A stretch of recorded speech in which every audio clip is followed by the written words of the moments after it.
Jharkhand academic council ने 2023 में जो भी मैट्रिक होने वाला है उस मैट्रिक के लिए अपना मॉडल शीट प्रकाशित कर दिया है। और आज हम लोग बात करेंगे कि टर्म 1 में कहने का अर्थ ये है कि जो ओएमआर शीट पर आपका जो एग्जाम होगा उस एग्जाम में आप 40 में से 40 नंबर कैसे लाइएगा।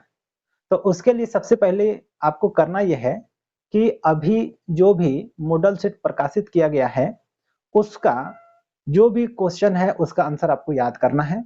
इसके बाद पिछला साल जो क्वेश्चन पूछा गया था उस क्वेश्चन को और उसका आंसर क्या है उसको आपको याद करना है। अब पिछला क्लास का क्वेश्चन और उसका आंसर के लिए आपको कहीं जाने की जरूरत नहीं है, इसी वीडियो के डिस्क्रिप्शन में जाइए, वहां पर पिछला साल जो भी क्वेश्चन आया था उस क्वेश्चन को और उसका आंसर क्या है उसको बताया गया है। तीसरा काम आपको ये करना है कि पिछला साल भी झारखंड एकेडमिक काउंसिल ने टर्म 1 के लिए मॉडल शीट प्रकाशित किया था, उसको भी आपको ढूंढ करके उसका भी आपको आंसर याद कर लेना है। मैं भी कोशिश करूंगा कि वो मॉडल शीट का आंसर आपको बना करके प्रोवाइड करूं। तो आपको ये 3 काम करना है। पहला तो इस साल जो मॉडल शीट दिया है उसको तैयारी कर लेना है, पिछला साल का क्वेश्चन तैयारी कर लेना है और पिछला साल का जो मॉडल शीट था उसको तैयारी कर लेना है। अगर आप इतना तैयारी कर लीजिएगा तो पूरा उम्मीद है कि आप 40 में से 40 क्वेश्चन का आंसर कर पाइएगा। इस छोटा और महत्वपूर्ण जानकारी के बाद झारखंड एकेडमिक काउंसिल ने जो भी मॉडल सेट प्रकाशित किया था उसमें साइंस सब्जेक्ट का क्या आंसर होगा उसी को आज देखने जा रहे हैं। तो चलिए देखना शुरू करते हैं कि क्वेश्चन क्या था और आंसर क्या चीज होगा। तो देखिए हम लोग पेज नंबर 19 पर पहुंच गए हैं। यहीं से हम लोग का साइंस का क्वेश्चन शुरू है। यहाँ पर सबसे पहला क्वेश्चन है कि दाढ़ी बनाने में किस प्रकार के दर्पण का उपयोग किया जाता है। तो मेरे अंदाज से आप इसका आंसर पहले से ही जानते हैं कि दाढ़ी बनाने के लिए या तो सेविंग मिरर के रूप में किस दर्पण का उपयोग किया जाता है। तो इसका सही जवाब होगा अवतल दर्पण। इस वीडियो को पूरा देखने के बाद आप कमेंट भी कर दीजिएगा कि ये 40 क्वेश्चन में से कितना क्वेश्चन का आंसर आप पहले से जानते थे। तो पहला का तो आपको समझ में आ गया कि सी कहने का मतलब अवतल दर्पण सही है। अब क्वेश्चन नंबर 2 बोला है क्या कि गोली दर्पण में फोकस दूरी एवं वक्रता त्रिज्या के बीच संबंध है। तो इसका भी आंसर आप लोग जानते होंगे कि F इक्वल टू क्या होता है R/2। क्वेश्चन नंबर 3 में बोला गया है क्या कि प्रकाश के अपवर्तन की क्रिया में, मतलब कि जब प्रकाश का अपवर्तन होता है उस समय कौन सी भौतिक राशि अपरिवर्तित रहता है। मतलब कौन सा ऐसा भौतिक राशि है जो अपवर्तन होते समय नहीं बदलता है। तो इसका सही जवाब होगा आवृत्ति। प्रकाश का आवृत्ति जो रहता है वो चेंज नहीं होता है, कहने का मतलब हम लोग का जो ए नंबर है वो सही है। अब क्वेश्चन नंबर 4 में बोला गया है क्या कि 1 मीटर फोकस दूरी वाले उत्तल लेंस की क्षमता होगी। तो 1 मीटर वाला उत्तल लेंस है, तो उत्तल लेंस कैसा रहता है जैसे कि आप देख सकते हैं फिगर पर, यहाँ पर उत्तल लेंस दिया हुआ है, प्रकाश मान लीजिए कि इस साइड से आया और यहाँ पर देखिए इसका जो गोलाई है वो इस साइड में है, इसलिए इसका जो फोकस दूरी आएगा वो आएगा पॉजिटिव में, मतलब कि धनात्मक। अब फोकस दूरी का फॉर्मूला क्या होता है, तो P इक्वल टू 1/f। तो जब f पॉजिटिव में है तो पावर भी क्या होगा पॉजिटिव में आएगा, इसलिए इसका सही जवाब जो होगा वो पॉजिटिव में होगा। कहने का मतलब हम लोग का जो 1 डायोप्टर है ना यही सही होगा, माइनस में 1 डायोप्टर नहीं होगा, प्लस में 1 डायोप्टर, कहने का मतलब बी सही है। अब आगे क्वेश्चन नंबर 5 पर हम लोग को पूछा गया है क्या कि 4 डायोप्टर क्षमता वाले अवतल लेंस की फोकस दूरी क्या होगा।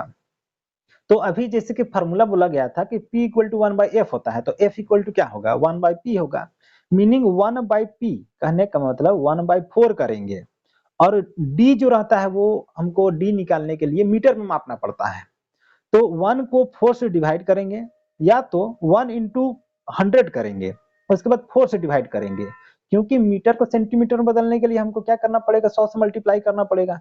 इसलिए 1/4 इंटू 100 किए, अब इसको काटे तो मेरा कितना है 25, तो इसलिए इसका सही जवाब होगा B number 25 centimetre. Question number 6 का वाहन के अग्रदीप में किस दर्पण का उपयोग किया जाता है। तो वाहन कोई भी गाड़ी रहेगा उसका हेडलाइट में कौन सा दर्पण लगा हुआ रहता है, तो अवतल दर्पण इसका सही जवाब होगा। कहने का मतलब ए नंबर सही है। मानव नेत्र में जिस भाग पर किसी वस्तु का प्रतिबिंब बनता है वह है। तो मानव नेत्र में किसी भी वस्तु का प्रतिबिंब कहाँ बनता है, तो रेटिना पर, या तो क्या कहते हैं उसको दृष्टिपटल। तो इसलिए डी नंबर इसका सही जवाब होगा। क्वेश्चन नंबर 8 में बोला गया है क्या कि सामान्य नेत्र का दूर बिंदु क्या है, कि एक अच्छा आंख है तो उसका दूर बिंदु कितना होगा? तो इन सभी का आंसर मेरे अंदाज से आप लोग जानते होंगे और इसका आंसर सही जवाब क्या होगा? तो इसका सही जवाब होगा डी नंबर की अनंत, कि जो अगर आँख ठीक है तो उसका दूर बिंदु जो रहता है वो अनंत रहता है और निकट बिंदु क्या रहता है 25 सेंटीमीटर। इसको भी याद रखिएगा आप लोग। अब आता है क्वेश्चन नंबर 9 में बोला गया है क्या कि नेत्र में जाने वाली प्रकाश की मात्रा का नियंत्रण कौन करता है? मेरे अंदाज से आप इसका आंसर जानते हैं कौन करता है, तो पुतली करता है। तो इसलिए डी नंबर सही होगा। क्वेश्चन नंबर 10 में बोला गया है क्या कि मानव नेत्र में प्रतिबिंब की प्रकृति क्या होती है? मतलब मानव का जो नेत्र है वहां जो भी प्रतिबिंब बन रहा है उसका प्रकृति कैसा होता है? तो कैसा होता है? तो उल्टा होता है और वास्तविक होता है। तो वास्तविक और उल्टा, मतलब कि डी नंबर सही है। उल्टा और वास्तविक जो बोल रहा है ना वो वाला। क्वेश्चन नंबर 11 में पूछा गया है क्या कि 1 किलोवाट घंटा निम्न में से किसकी अ, इकाई इकाई है? यहाँ पर कुछ सेंटेंस में गलती है, किसकी की इकाई है। तो आपको थोड़ा समझना है कि 1 किलोवाट जो है निम्न में से किसका इकाई है। तो इसका किसका इकाई होगा? तो आप लोग जानते होंगे कि ये जो है वो ऊर्जा का मात्रक होता है और इसको एक और नाम से भी जाना जाता है, यूनिट के नाम से, जो आप लोग जानते होंगे। तो इसलिए इसका जो 11 है उसका बी नंबर सही होगा। अब आइए क्वेश्चन नंबर 12। क्वेश्चन नंबर 12 में बोला गया है क्या कि कूलाम किस राशि का SI मात्रक है? तो हम लोग जानते हैं क्या चीज का होता है, तो आवेश। तो विद्युत आवेश बोल रहा है या केवल आवेश बोलेगा तो वही आंसर होगा। कहने का मतलब इसके लिए ए नंबर सही है। क्वेश्चन नंबर 13 में बोला गया है क्या कि विद्युत मोटर एक युक्ति है जो परिवर्तित करता है। विद्युत मोटर जैसे कि पंखा क्या काम करता है? तो इलेक्ट्रिक एनर्जी को लेता है और क्या करता है? यांत्रिक काम करता है। इलेक्ट्रिक एनर्जी को लेकर के मैकेनिकल एनर्जी में कन्वर्ट करता है। मतलब विद्युत ऊर्जा को लिया और यांत्रिक काम किया। तो इसलिए इसका सही जवाब क्या होगा? विद्युत ऊर्जा को यांत्रिक ऊर्जा में परिवर्तन करने वाला यंत्र है ना? मतलब कि बी नंबर इसका सही होगा। क्वेश्चन नंबर 14, जल का विद्युत अपघटन किस प्रकार की अभिक्रिया है? तो जल का विद्युत अपघटन करते हैं तो जल जो है वो हाइड्रोजन और ऑक्सीजन में अलग अलग होता है। तो ये किस तरह का अभिक्रिया हो गया हम लोग का? तो यहाँ पर दिया हुआ है संयोजन है, वियोजन है, विस्थापन है, द्विविस्थापन है। तो इसका सही जवाब होगा बी नंबर, वियोजन अभिक्रिया। अब आगे आइए, क्वेश्चन नंबर 15 में बोला गया है क्या कि कॉपर सल्फेट प्लस हाइड्रोजन जब रिएक्ट किया तो बना कॉपर प्लस ऑक्सीजन जल। दिए हुए अभिक्रिया में किस पदार्थ का उपचयन हो रहा है? तो इसमें देखिए हाइड्रोजन में ऑक्सीजन जुड़ रहा है, इसलिए जिसमें भी ऑक्सीजन जुटा, जिसमें भी ये हो रहा है ऑक्सीजन जुट रहा है, उसी का उपचयन होता है। कहने का मतलब H2 का उपचयन हुआ। क्वेश्चन नंबर 16, दिए गए चित्र में किस प्रकार की अभिक्रिया हो रही है? तो ये जो चित्र दिया हुआ है उसमें किस तरह का अभिक्रिया हो रहा है उसको पूछा गया है। तो इसका सही जवाब होगा सी नंबर, विस्थापन अभिक्रिया, है ना? उसके बाद आता है क्वेश्चन नंबर 17। इसमें पूछा गया है क्या कि निम्नलिखित में कौन प्राकृतिक सूचक का उदाहरण है? तो क्या क्या ऑप्शन है? तो देखिए यहाँ पर दिया हुआ ऑप्शन में मिथाइल ऑरेंज, फेनोल्फथालीन, लिटमस पत्र और कोई नहीं। तो इसका सही जवाब होगा कोई नहीं। लेकिन अगर यहीं पर रहता लिटमस विलियन तो वो प्राकृतिक सूचक होता, क्योंकि हम लोग जानते हैं कि लिटमस विलियन जो है वो लीचेन नामक पौधे से निकाला जाता है। लेकिन लिटमस पेपर जो है या पत्र जो है वो प्राकृतिक सूचक नहीं है, उसको मानव बनाते हैं, मतलब वो कृत्रिम सूचक है। तो इसलिए इसका सही जवाब होगा डी नंबर, इनमें कोई नहीं। क्वेश्चन नंबर 18 में बोला गया है कि किसी विलियन का पीएच मान 10 है, वह निम्नलिखित में से क्या हो सकता है? आप लोग जान सकते हैं कि वो क्या होगा? क्षार होगा, मतलब कि डी इसका सही जवाब होगा। अगला क्वेश्चन 19 में पूछा गया है क्या दिया गया चित्र का सूचित करता है? दिया गया चित्र क्या सूचित करता है? देखिए बगल में जो फिगर दिया हुआ है वो क्या सूचित करता है ये हम लोग को बताना है। तो हम लोग जानते हैं कि इस तरह का जो भी पोस्टर बना हुआ रहता है या चित्र जो बना हुआ रहता है वो कहाँ पर रहता है? तो सांद्र अम्ल अथवा क्षार के बोतल पे बनाया हुआ रहता है। कहने का अर्थ है कि इसको आप नेक्ट हाथ में नहीं छूना है, नहीं तो ये जला देगा।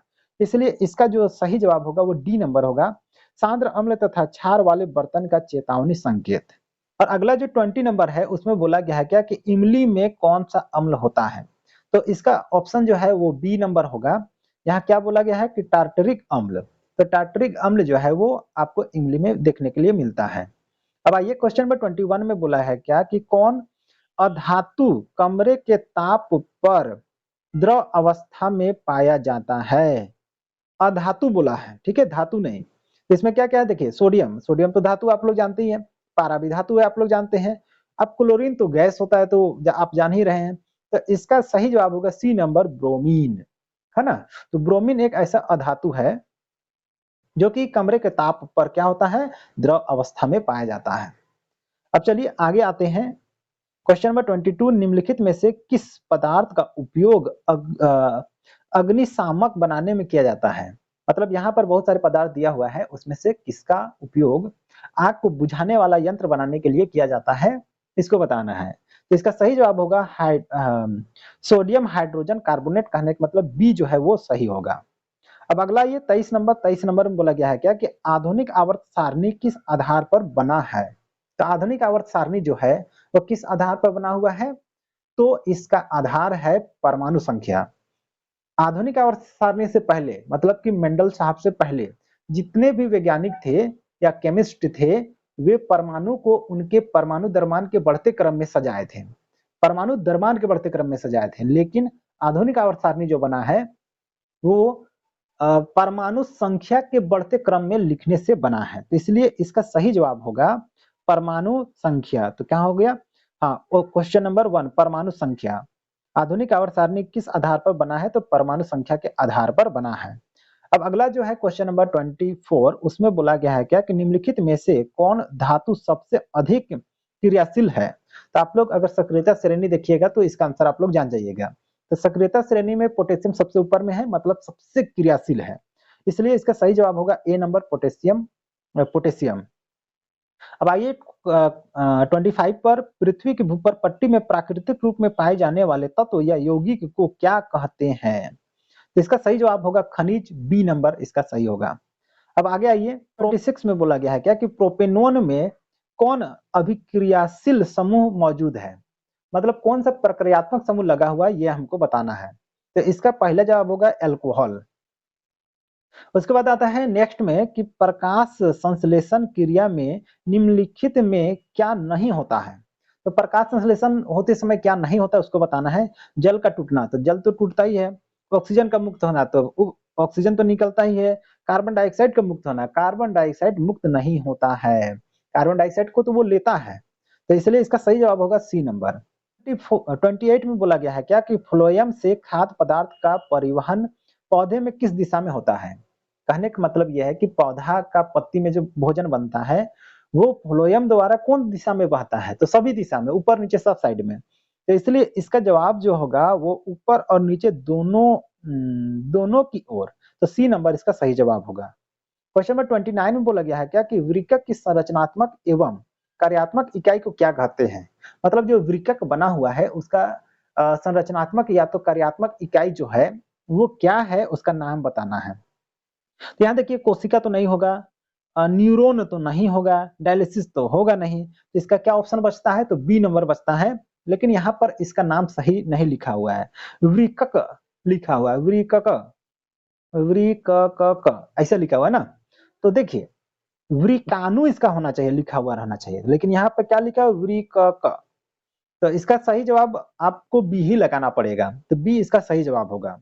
30 नंबर इसमें बोला गया है कि फल को पकाने के लिए कौन सा हार्मोन उत्तरदायी है। तो फल को पकाने के लिए कौन सा हार्मोन उत्तरदायी है, इसको तो आपको याद करके रखना पड़ेगा। एथिलीन, एथिलीन मतलब कि सी नंबर जो है वो सही जवाब होगा। अब आइए 31 पर, इसमें बोल रहा है क्या कि एस्ट्रोजन स्रावित होता है। एस्ट्रोजन कहने का मतलब जो स्त्री हार्मोन है वो कहाँ से स्रावित होता है, तो इसका सही जवाब होगा अंडाशय से, है ना। तो अंडाशय द्वारा, कहने का मतलब ए नंबर जो है वो सही होगा। और 30 का कौन था, तो 30 का था हम लोग का सी नंबर, और 31 का हो गया मेरा 1 नंबर, ए नंबर अंडाशय। अब अगला है हम लोग का 32, इसमें बोला गया है क्या कि नर युग्मक और मादा युग्मक के संलयन को क्या कहते हैं। मतलब नर युग्मक और मादा युग्मक मिलता है उसको क्या कहते हैं हम लोग, तो निषेचन कहते हैं, मतलब कि बी नंबर हम लोग का सही है। अब आगे आइए, यहाँ पर देखिए लिखा हुआ 33, इसमें बोला गया है क्या कि दिए गए चित्र में कौन सा जनन हो रहा है। आप लोग तो ये क्वेश्चन और ये फिगर को बहुत अच्छी तरह से जानते होंगे कि इसमें मुकुलन हो रहा है, तो इसका ए नंबर जो है वो सही होगा। अब आगे आइए, यहाँ पर क्वेश्चन नंबर 34 में बोला गया है कि पक्षी और चमगादड़ के पंख पंख हैं। तो कैसा है, तो समजातीय अंग है, अवशेषी अंग है, जीवाश्म है और समजातीय अंग है। तो समजातीय अंग में क्या चीज होता है, आप लोग तो जानते हैं कि दिखेगा एक ही जैसा, लेकिन काम अलग अलग रहेगा। अवशेषी अंग जो कि शरीर में है लेकिन उसका कोई यूज नहीं है। जीवाश्म मतलब जो मरे हुए जो जीव जंतु है उसका जो शरीर का कुछ भाग बचा हुआ रहता है उसको कहते हैं हम लोग अवशेष, सॉरी जीवाश्म, जीवाश्म कहते हैं। इसलिए इसका सही जवाब होगा डी नंबर, असंजात अंग। ठीक है। अब आइए 35 पर, इसमें बोला गया है क्या कि मेंडल अपने प्रयोग के लिए किस पौधे को चुना। बहुत अच्छा से आप लोग जानते होंगे क्या चीज था, मटर। तो इसलिए इसका सही जवाब होगा सी नंबर। अब आता है 36 में, इसमें बोला गया है क्या कि निम्न में कौन उत्पादक है। कौन उत्पादक है ये आपको बताना है। तो सांप नहीं, सांप तो किसी को खाता है। मेंढक भी किसी न किसी को खाता है। घास किसी को नहीं खाता है। ग्रास ऊपर, ग्रास ऊपर मतलब कि टिड्डा। तो इसमें क्या है कि घास जो है वही इसका सही जवाब होगा, और घास को ही हम लोग क्या कहते हैं, उत्पादक कहते हैं। अब आ गया ये 37 में हम लोग को बोला गया है क्या कि किसी आहार श्रृंखला में शाकाहारी का निर्माण होता है।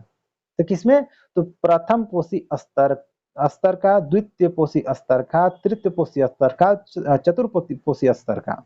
शाकाहारी, तो शाकाहारी मतलब पेड़ पौधा को कौन खाता है। तो जैसे बैल, बैल हुआ, बकरी हुआ, ये तो कौन पोषी स्तर है, तो दूसरा पोषी स्तर है, द्वितीय पोषी स्तर, मतलब कि इसका बी जो है वो हम लोग का सही होगा।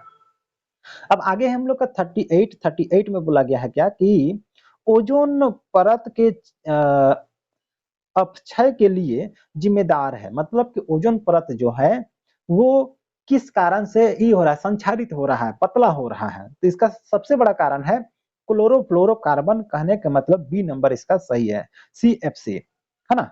उसके बाद क्वेश्चन नंबर 39 पर बोला गया है क्या कि निम्न में से कौन जैव जैव मात्रा ऊर्जा स्रोत का उदाहरण नहीं है। इसमें बोला है लकड़ी, गोबर, नाभिक की ऊर्जा और कोयला। तो इसका सही जवाब होगा हम लोग का कि नाभिक की ऊर्जा। नाभिक की ऊर्जा जो है वो जैव मात्रा के कैटेगरी में नहीं आता है। लास्ट में हम लोग को बोला गया है क्या कि पवन ऊर्जा उत्पादन करने के लिए की पवन की चाल न्यूनतम कितनी होनी चाहिए। तो इसका सही जवाब है 15 किलोमीटर पर घंटा। मेरे अंदाज से यहाँ का जो 40 क्वेश्चन पूछा गया है उसका सभी का आंसर आपको समझ में आ गया होगा। तो आशा करते हैं कि आज का ये जानकारी और इस क्वेश्चन का आंसर आपको समझ में आ गया होगा। आज के लिए इस वीडियो में इतना ही।